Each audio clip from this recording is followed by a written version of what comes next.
Si Maria Cristina Chris Aldiger Roque ay isang bihasang negosyante, innovator at public servant na ang karera ay sumasalamin sa pagsusumikap, disiplina at matatag na paniniwala sa kapangyarihan ng pagnenegosyo. Higit 3 dekada matapos ang kanyang unang hakbang sa fashion industry, lumipat siya sa lingkod bayan bilang itinalagang Secretary of the Department of Trade and Industry. The Philippine Showbiz List presents Tunay na pagkatao ni DTI Secretary Cristina Aldeguer Roque. Personal life and family connection. Ang 57-year-old business executive and government official na si Maria Cristina Chris Aldeguer Roque ay pinanganak sa isang pamilyang malapit sa sports at professional na larangan. Siya ay kasal sa businessman na si Gan Roque at nakakatandang kapatid ng dating basketball player na si Dino Aldeguer at hipag naman ng dating basketball coach at Parañaque counselor na si Binky Faves. Ang kanilang kapatid na si Marivic Aldeguer ay kasal kay Architect John Pangilinan na siya namang kapatid ni Senator Kiko Pangilinan. Samantalang ang isa sa 4 na mga anak ni Cristina ay ang model actor at dating Pinoy Big Brother housemate na si Gino Roque. Maaga pa lamang ay malinaw na nakatuon si Cristina sa pag-aaral. Natapos niya ang kanyang primary education sa Kolehiyo de San Agustin sa Makati at sa De La Salle Santiago Zobel School sa Muntinlupa kung saan ginugol niya rin ang buong secondary education.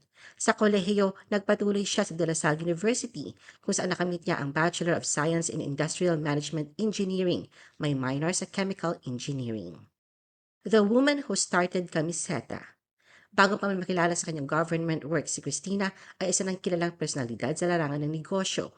Siya ang CEO at presidente ng Camiseta Group of Companies. Sa ilalim ng kanyang pamumuno, idinunsad at pinagyaman niya ang clothing brand na Camiseta. Itinatag ni Cristina ang Camiseta Clothing noong 1990, sa panahon na bago graduate pa lamang siya. Sa isang panayam ibinahagi niya na sa simula, hirap na hirap siya dahil pakaliit ng resources na mayroon siya. Ang 6,000 pesos na bigay ng kanyang ama ay alam niyang hindi sapat, ngunit nahihiya siyang humingi pa. Kaya naniwala siya na dapat niyang pagkasyahin kung anong meron siya. Dahil dito, nag-apply siya sa tindahang sari-sari ni Rico Ocampo. Nang humingi ito ng clothing samples, hindi niya masabing kulang ang budget kaya nag-miniature samples na lamang siya. Maliit na bersyon ng mga damit para makatipid sa tela. Nagustuhan ni Rico ang mga miniature samples at agad siyang binigyan ng 10 square meters na espasyo sa loob ng store upang maibenta ang kanyang mga disenyo. Kaya naman daw lubos ang pasasalamat ni Cristina sa pagkakataong yon. Sa maagang yugto ng negosyo, ayon kay Cristina, ginawa niyang lahat ng tungkulin upang maitaguyod ang kamiseta. Siya mismo ang bumibili ng tela, nagkakarga ng mga tela sa kanyang sasakyan at nagdadala nito sa mga tindahan. Bukod dito, siya rin ang nagdidisenyo ng mga damit, nagpapatahi sa mga mananahi at nag-aayos ng merchandise para maipakita ng maayos sa mga customer.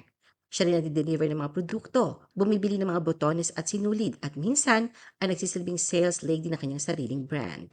Sa ganitong paraan, personal niyang tiniyak ang bawat detalye ng produkto at serbisyo mula sa simula hanggang sa makarating sa mga mamimili. Ang malaking turning point sa karera ni Cristina ay nang inalok siya ni Harley C. ng SM ng pwesto sa SM Mega Mall para sa kamiseta. Aminado si Cristina na mahirap ang desisyon dahil ang pag-alis sa sari-sari ay maaaring magresulta sa muling pagsisimula mula sa simula. Sa huli, pinili niya ang once-in-a-lifetime opportunity na magbukas ng unang kamiseta boutique sa SM Mega Mall. Bukod sa clothing line, pinalawak din ni Cristina ang kamiseta sa skin clinic business na ngayon ay may 5 branches sa Metro Manila at may mga celebrity endorsers tulad ni Marian Rivera. Naging endorsers din niya kanyang brands na Heart Evangelista, Gloria Diaz, Gretchen Barreto at maging ang Hollywood celebrities na sina Alicia Silverstone, Kate Hudson at Katie Holmes. Dagdag pa ni Cristina, isa sa paalala sa kanya ng mga magulang na ang pera ay hindi sukatan ng tagumpay sa buhay at ang tunay na susi sa pag-abot ng pangarap ay ang pagsusumikap, tiyaga at pananampalataya sa Diyos. Gamit ang sikat na linya na to dream the impossible dream, to fight the unbeatable foe, to bear with unbearable sorrow, to run where the brave dare not go. Christina's leap into government leadership. Ang tagumpay ni Cristina sa pribadong sektor ang naging pundasyon para sa kanyang paglipat sa public service, kung saan patuloy niya ginagamit ang kanyang kaalaman sa negosyo upang pagsulong ng paglago at kaunlaran ng ekonomiya.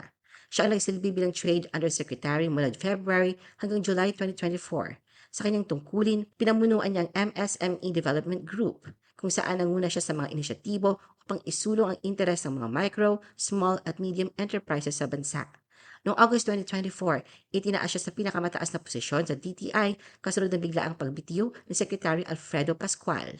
Noong November 2024, kinumpirma ng Commission on Appointments ang kanyang ad interim appointment bilang Secretary ng Trade in Industry.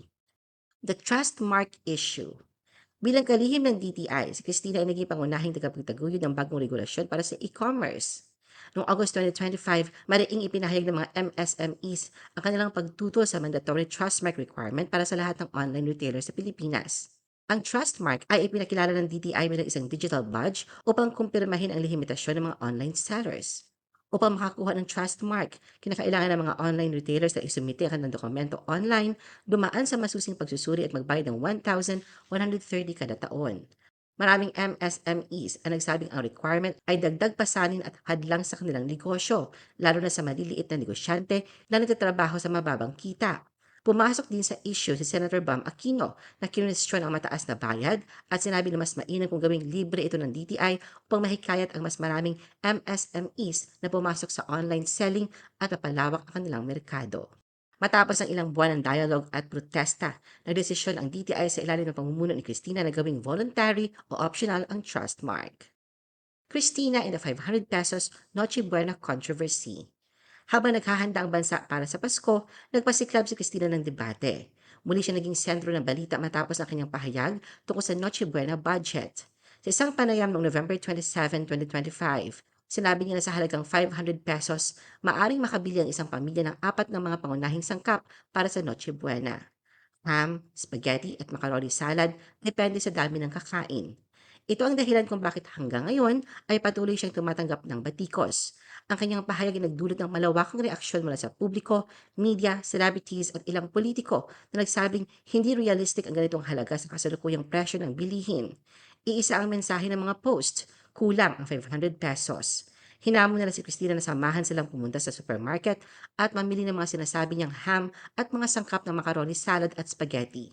Pinaratangan niya siyang hindi niya alam ang realidad tungkol sa pamumuhay ng mga mahihirap na Pilipino. Nakaapekto din ang pahayag na ito sa negosyo ni Cristina kung saan may ilang netizens ang nanawagan na i-boycott ang kamiseta. Sa katunayan, naka-off ang comment section ng kanilang Facebook page. May ilan din binalikan ang issue ng Trustmark badge para sa online sellers kung saan may nagsasabing taliwas ito sa pinapalabas sa media na libre. Upang sagutin ang mga kritisismo, kaugnay na kanyang pahayag tungkol sa 500 pesos Noche Buena budget at matigil na ang pagkikwestiyon noong November 28, 2025, si Cristina ay nagdaos sa isang press conference.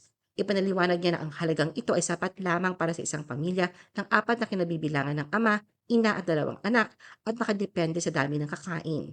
Dagdag niya, kung mas maraming miyembro o may extended family na sasama, kailangan ng mas mataas na budget.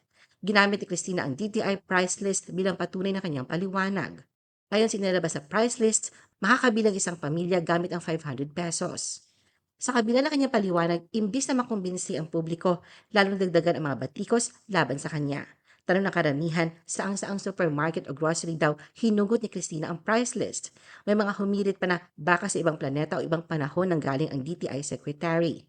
Marami ang nagsasabing hindi makatotohanan ang 500 pesos para sa tradisyonal na Noche Buena, lalo na sa kasalukuyang taas ng presyo ng bilihin at nagpatuloy ang diskusyon kung ang panukalang ito ay tunay na makakatulong sa mga pamilya o tila hindi naabot ang realidad ng pang-araw-araw na gastusin.